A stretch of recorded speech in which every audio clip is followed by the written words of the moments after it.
tu es, tes situations physiques ou présentes ne déterminent pas la suite de ta vie. Mais au contraire, ça doit te donner le courage, le moyen d'aller plus travailler pour renverser la situation. D'accord? Hier aussi, on a parlé de mindset, de laver son cerveau et de dire que le cerveau est comme un ordinateur.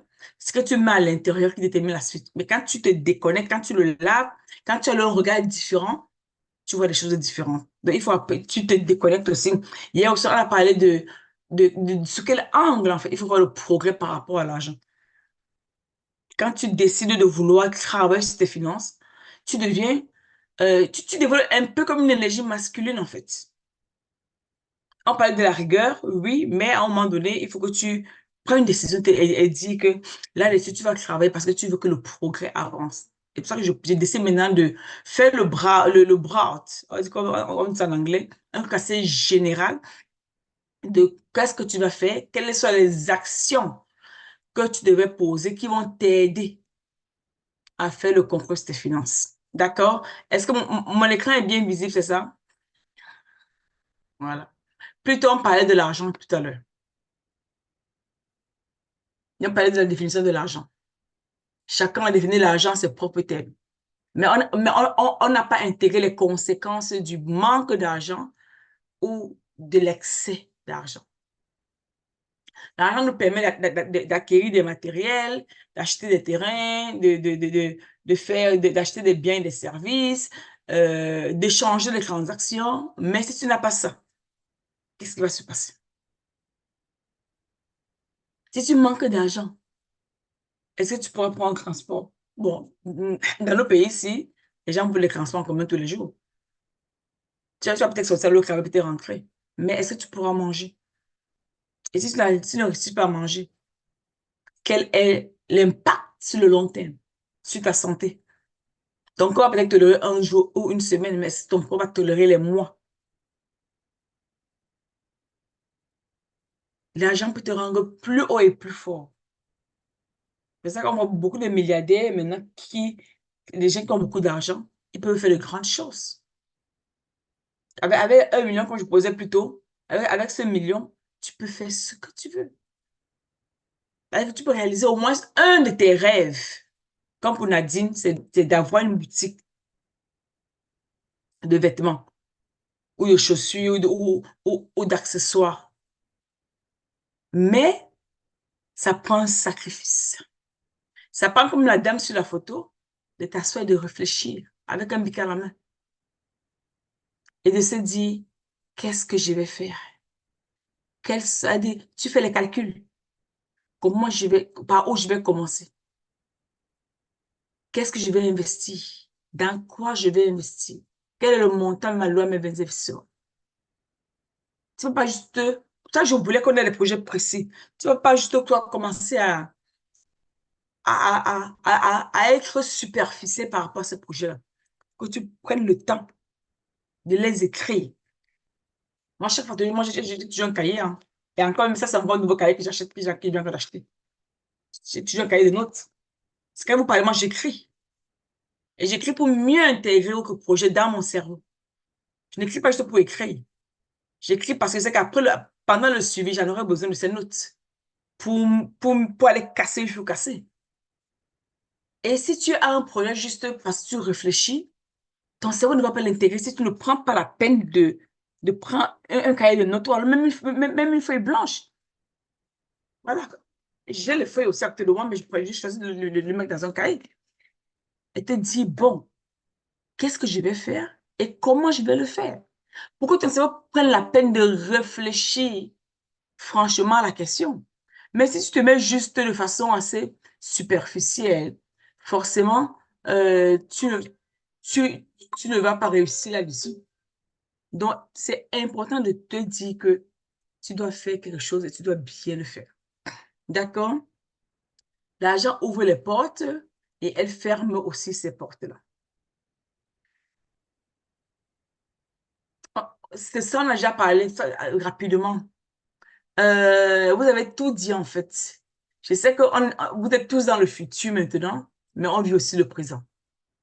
Si tu as tes 1 million d'euros, par exemple, tu vas aller construire au Cameroun, ça sera le business, mais aussi, ça dit, tu as des enfants, mais tu ne vois pas en fait l'impact que ce changement aura sur tes enfants, ou l'impact que ce changement aura sur ta vie, ou l'impact que le changement aura même sur peut-être la vie de tes parents, ou la vie de tes proches, des frères et sœurs, ou des personnes qui t'entourent. Parce que quand on a plus, on donne plus. Quand on a plus, on a envie de donner plus. Souvent, on est limité dans nos dons parce que on est aussi limité dans nos moyens. Mais si tu as, comme la Bible le dit, que la parabole du semeur, aux grandes personnes, Dieu va les juger plus, mais à ceux qu'on a trop donné, il y a un jugement qui sera plus élevé, mais également à ceux qu'on a trop donné, Dieu attend aussi d'eux, qu'ils donnent aux autres. Donc, celui à qui on a donné plein de talents, il aura un jugement plus, je ne vais pas dire plus rigoureux, mais plus, euh, les attentes seront différentes d'une personne à qui on a peut-être donné un talent uniquement. Et quand tu as aussi l'argent, comme la dame plutôt, tu réfléchis à transmettre un patrimoine financier. Là voici. Tu vas tout faire. C'est ça que je voulais qu'on réfléchisse à fond. L'exercice là était avec un but. Tu vas tout faire, mais il va falloir que tu prennes des notes et un cahier et tu penses à transmettre un patrimoine. Parce que la transmission de ton patrimoine est tellement important. C'est ça que tu laisses en fait à ta descendance. Sinon, avoir l'argent de l'État ne servit à rien. Si tu ne bâtis pas et tu ne transmets pas. D'accord? C'est ça. Et c'est là où je vais faire le suivi avec vous. Il faut que chaque année, on ait un projet financier sur lequel on travaille afin de transmettre à nos enfants ou à même nos petits-enfants ce qu'on a reçu gratuitement aussi. Maintenant, mais avant de le faire, il faut faire le point sur ta situation. Avant de le faire, il faut réfléchir. Avant de le faire, il faut faire ce qu'on appelle en finance une évaluation financière. C'est plus compliqué encore quand on rentre dans la finance d'entreprise avec ce concept-là. Mais sur le plan personnel, juste dire que quelle est la structure de mes finances? Combien de salaire je gagne? Combien d'argent rentre dans mon compte bancaire? Est-ce que j'ai les indicateurs de gestion de cet argent-là? Ça, c'est exactement ça, l'analyse financière. Si oui, quels sont ces indicateurs que j'ai mis en place qui peuvent me dire que, hey, stop, parce que tu es en train d'aller très loin. Quand je dis par exemple que un loyer doit coûter 20% maximum de ton salaire si tu es en location. Si tu paies plus de 20%, tu es dans les problèmes. Mais si tu sais combien tu gagnes et tu ne sais pas combien tu dépenses encore, tu es dans les problèmes. Il faut que tu saches exactement combien tu gagnes et combien tu dépenses. Mais quand tu viens faire le point, pour certains, j'ai un peu fait un exercice pareil en audit financier, mais qui est encore plus approfondi quand tu fais le point, et je ferai dans le suivi. C'est qu'avec quelques heures aussi, je suis allée même plus en profondeur sur la question, peut-être comme Brigitte, la sage-femme. Mais quand on fait le point sur sa situation financière, donne l'opportunité d'aller de mettre tes indicateurs dans ton compte bancaire. Quand tu sais combien tu manges par semaine, c'est très important. Parce qu'à la fin de la journée, tu vas te dire que bon, je gagne 1 000 € de revenus, je paye le loyer à 200 francs, à 200 €, j'épargne 100 € pour ma retraite, j'épargne 50 € pour mon assurance vie, ou je paye 50 € l'assurance vie pour moi, peut-être pour les enfants. Je paye la nourriture par mois à peut-être 250 €. Je paye. Tu dois être clair. Ça doit être très clair. Et j'épargne 100 € pour mon fonds d'urgence et pour un projet financier général pour lequel je n'ai pas encore défini, je mets de côté aussi 100 €. Bien sûr, on a les chrétiens, il y a la dîme. Tu vas dire, bon, pour Dieu, la dîme demande qu'on donne 10% à Dieu, mais avec toutes mes charges, là, parce que je m'occupe de mes parents, je m'occupe peut-être des sorties peut-être de mes frères et sœurs, et je vais quand même donner là-dessus mes 1 000 €, 70 €. Parce que tu vas aller faire le point et t'asseoir, soit créer un fichier Excel, ou alors te l'écrire dans un cahier. Donc, quand même l'écrire sur une feuille comme ça, qu'ils mettent dans leur portefeuille ou sous l'oreiller de leur lit. Je me rappelle à l'époque, quand je faisais mes cours d'expertise, j'ai un de mes professeurs de comptabilité, comptabilité, je crois, niveau advanced, niveau 3, qui nous a dit une fois que la matière qu'elle enseignait était une matière difficile. De faire les flashcards et de le mettre sur l'oreiller de notre lit. Et chaque matin, quand on se réveille, avant de dire bonjour à tout le monde, on lise d'abord ça. Et ça fonctionnait. Quand tu étudies, tu refais, tu revises tes cours, tu vas prendre les petits cartons, on avant partir les flashcards, tu récapitules tes cours, tes notes, et tu le mets sous ton lit. Et parce que dans cette matière, on apprenait à faire les états financiers complexes qui demandaient une structure. Et pour qu'elle nous aide à mémoriser la structure, ça allait venir à l'examen, il fallait le faire 12 fois par jour, le recopier 12 fois par jour. Et ça fonctionnait. Et quand on te donne l'examen, on te donne sur 50 points. Donc, 50% de ta note finale. Donc, tu es obligé d'aller t'y mettre pour pouvoir maîtriser le tableau. Au moins, savoir au moins tes 45% d'avance afin de compléter la suite. Parce que la matière, on l'a passée à 75%. Donc, tu es obligé. Donc, ça fait que c'est pareil. Ça, c'est une situation de vie pour moi qui est extrêmement importante. Comme c'est la matière qu'il fallait la passer avant d'aller t'asseoir sur un examen national du Canada. Si tu ne la passais pas là, tout ce que tu allais faire là après, tu n'allais jamais avoir l'accès à aller t'asseoir en examen national pour pouvoir faire partie de l'ordre des comptables, ou passer ton expertise dans notre terme.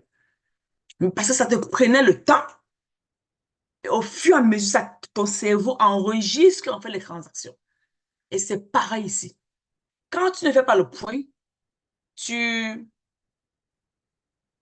tu, tu es superficiel, tu es au-dessus de l'eau. Tu flottes, voilà, c'est le mot, tu flottes, tu flottes, tu flottes. Et 1 an passe, 2 ans passent, 3 ans passent. Après, tu te retrouves à 65 ans, tu n'as rien fait. Les enfants ont grandi. L'aîné, 18 ans, 20 ans, 22 ans.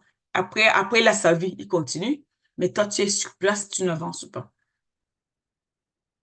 Cela aura servi à quoi?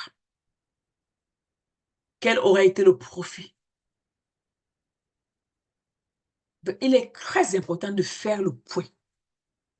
Et le plus gros point, comme je prenais l'exemple de mon professeur de l'époque, c'est de se dire au moment donné de sa vie, bon, j'ai 40 ans, j'ai 42 ans, j'ai 35 ans, j'ai 45 ans, j'ai 50 ans, whatever. On s'en fout à quel stade où tu es, où j'ai même 60 ans. Quand tu décides de vouloir passer à une étape supérieure dans tes finances, tu dois faire le point. Et ton point doit être très rigoureux et te dire, bon, il faut que l'année prochaine, j'ai ceci. Il faut que l'année prochaine, je rentre dans cette dimension spirituelle, ou dans cette dimension financière, ou dans cette dimension. D'accord? Est-ce que le volume est bon? Mettez-moi un en commentaire si le volume est bon. Un en commentaire si le volume est bon. Est-ce que le volume est bon?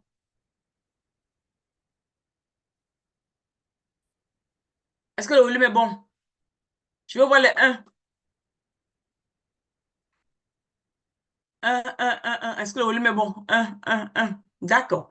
Bon, si le volume est bon, est-ce qu'il y a des questions jusqu'ici? Est-ce qu'il y a des questions? Questions?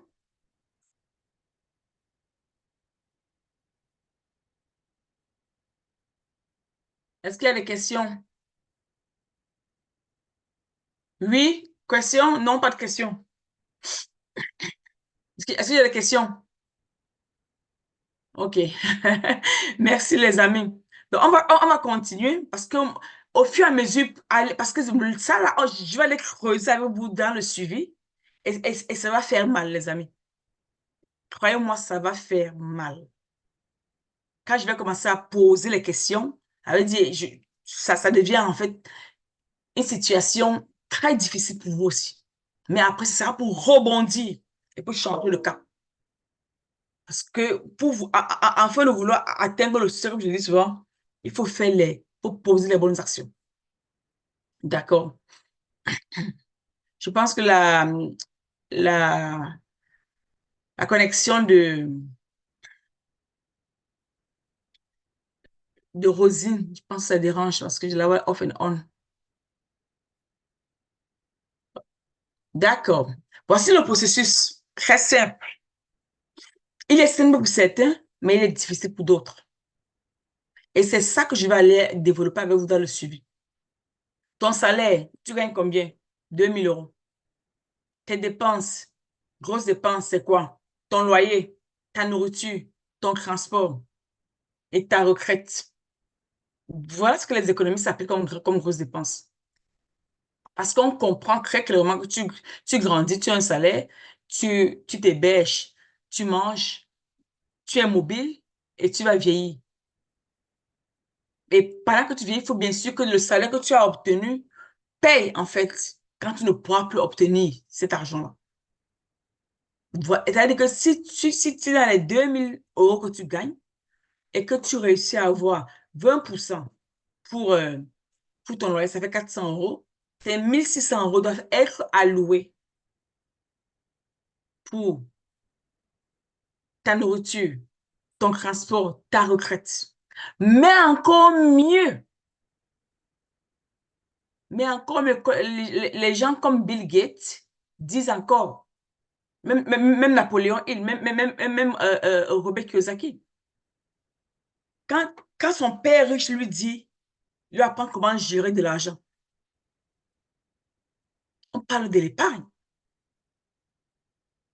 Et beaucoup de personnes qui ont pu devenir, qui sont des millionnaires aujourd'hui, c'est parce qu'ils ont eu une épargne qu'ils ont bâtie.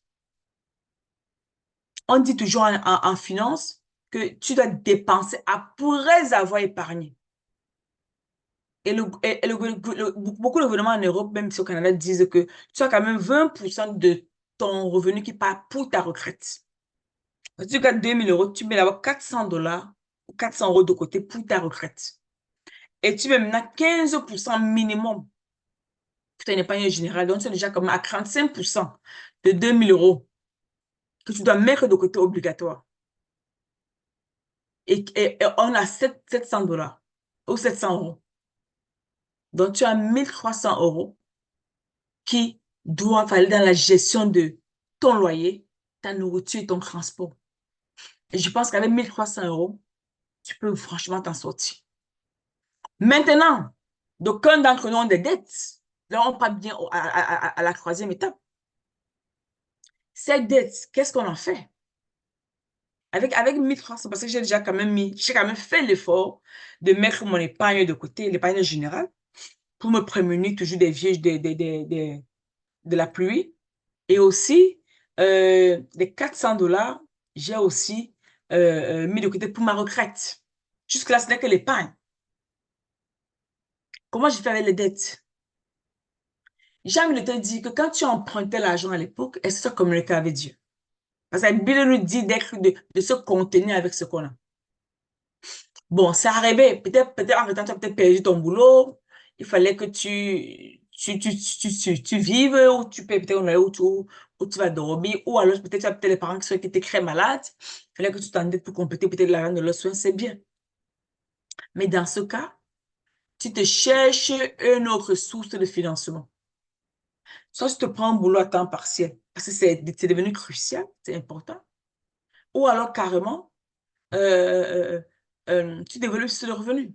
Tu peux te lancer en entrepreneuriat, un, et de deux, tu peux carrément aller te chercher une nouvelle source de revenu. Tu te prends un second boulot. Et c'est ça que beaucoup d'économistes me recommandent.